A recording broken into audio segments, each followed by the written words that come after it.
अस्सलाम वालेकुम। उम्मीद करता हूँ आप सब खैरियत से होंगे। आज मैं एक सबसे इम्पोर्टेंट टॉपिक पर डिस्कशन करूंगा शुगर के मरीजों के लिए, जो अक्सर जो है वो हर टाइम गुफ्तगू में रहता है। और शुगर के मरीजों के लिए सबसे बड़ी जो है वो एक परेशानी की वजह, और वह है रोटी। कि शुगर के मरीज रोटी कौन सी खा सकते हैं, कौन सी नहीं खा सकते, because most of the doctors, जो मोस्ट ज्यादातर जो डॉक्टर्स हैं वो शुगर के मरीजों को रोटी मना करते हैं। वो किसी हद तक ठीक भी मना करते हैं, क्योंकि जो है रोटी है उसका ग्लाइसेमिक इंडेक्स जो है ना, उसका जो कार्बोहाइड्रेट्स में बहुत ज्यादा होते हैं, जिसकी वजह से आपकी शुगर कंट्रोल नहीं हो पाती। लेकिन अब डिपेंड ये भी करता है कि आप रोटी किस चीज की खा रहे हैं।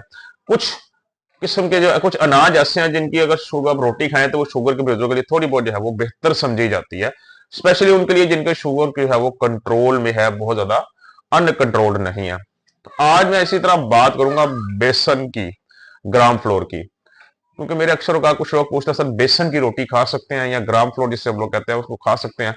आज मैं एक तो पहले ये बताऊंगा आपको कि हम ये शुगर के मरीज ये बेसन की रोटी या ग्राम फ्लोर इस्तेमाल कर सकते हैं या नहीं कर सकते।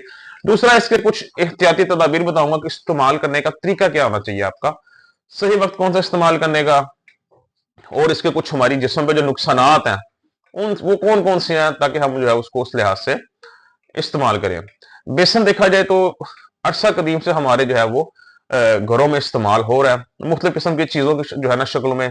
ये जो है ना स्पेशली बेसन जो है आपका पकौड़ों की शक्ल में बहुत इस्तेमाल होता है। अब आगे खासकर रमजान मुबारक का महीना आ रहा है, तो उसमें मैं जो है ना आपको बड़ा अच्छा एक डाइट प्लान भी बना के सेंड करूंगा। जो लोग जो है वो अपना प्रॉपर इफ्तार या जो है वो सहरी के मामला देख रहे होते हैं। तो बेसन की रोटी की अगर बात करें तो उससे पहले हमें पता होना चाहिए कि बेसन एक्चुअल में है क्या, इसकी अगर हम खाते हैं उसके फायदे क्या क्या हैं। तो इसके पहले बेनिफिट्स पे थोड़ी बात करते हैं। बेसन बेसिकली एक लो ग्लाइसेमिक जो है ना आपका ग्रेन है। ये बेसिकली जो आपको जो चिक फ्लोर होते हैं, जो चिक पीस होते हैं, ये उनसे बनता है। और ये आपका जिसे कहते हैं लेज्यूम्स वगैरह की जो कैटेगरी होती है उसके अंदर आता है। इसका जो सबसे जो फेवरेट कंटेंट है, जो इसको डायबिटिक पेशेंट्स के लिए जरा कुछ बेहतर बनाता है, वो इसका हाई फाइबर कंटेंट है। इसके अंदर अमाउंट ऑफ फाइबर बहुत जबरदस्त मिकदार में मौजूद होती है। और फाइबर मैंने आपको पहले भी बताया है, ऐसी चीज है जो डायबिटिक पेशेंट्स के लिए बहुत सूटेबल है। बिकॉज फाइबर जिस खाने में होगा या किस चीज में होगा, वो फूड या वो खुराक आपका जो ब्लड जो शुगर होती है उसको खून में जो है उसकी कंजम्पशन को स्लो कर देगी, उसके प्रोसेस को स्लो कर देगी, जिसकी वजह से आपका अचानक से ब्लड शुगर लेवल हाई नहीं होगा। अगर आप गंदम खाते हैं तो गंदम जैसे खाएंगे आपको ब्लड शुगर लेवल ऊपर चला जाएगा। इसमें ये ऐसा नहीं होता, बिकॉज उसमें अंदर जो है फाइबर नहीं है। जिसके अंदर फाइबर है ये आपका ब्लड शुगर लेवल अचानक से बहुत ऊपर नहीं लेके जाएगा, ये थोड़ा थोड़ा करके उसको आपके खून में शामिल करेगा, जिससे आपको जो ये आपको सेफ बनाता है। उसके अलावा इसके अंदर एक हाई प्रोटीन का कंटेंट भी मौजूद होता है। जैसे मैंने बताया ये चिक पीस वगैरह से आते हैं, लेग्यूम वगैरह से आते हैं। और चिक पीस हो गई आपकी लेग्यूम्स हो गए आपके, ये सब के सब हाई प्रोटीन और हाई फाइबर फूड के अंदर आते हैं। तो सेकंड इसके मोस्ट इंपॉर्टेंट एक फीचर क्या इसका, इसके अंदर प्रोटीन की अच्छी अमाउंट आपको मिल जाती है। और फाइबर के साथ जब प्रोटीन मिलता है तो उसका फायदा दो गुना ज्यादा हो जाता है।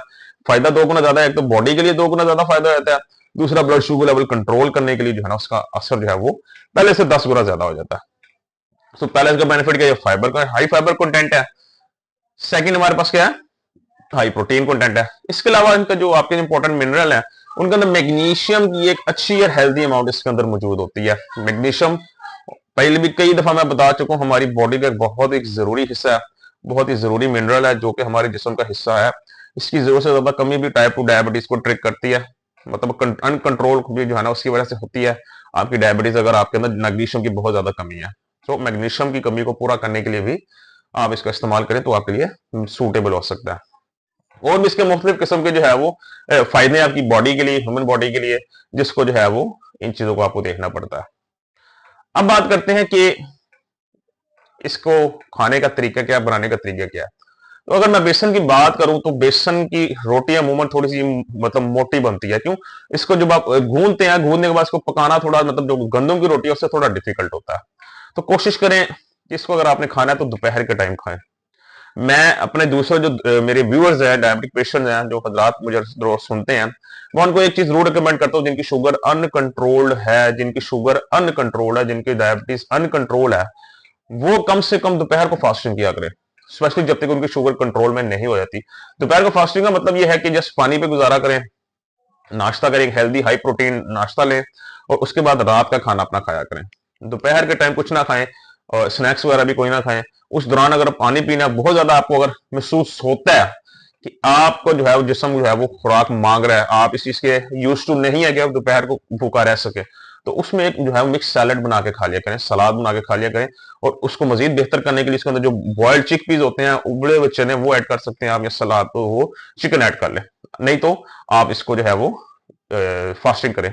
जो इनकी शुगर लेवल बहुत ज्यादा है, कंट्रोल नहीं होती, और जिनके तकरीबन कंट्रोल में है, जो प्री डायबिटीज के या दूसरे, उनसे अगर दोपहर को मतलब हो नहीं कर सकते इस तरह फास्टिंग, तो बेसन की रोटी दोपहर को बनाया करें।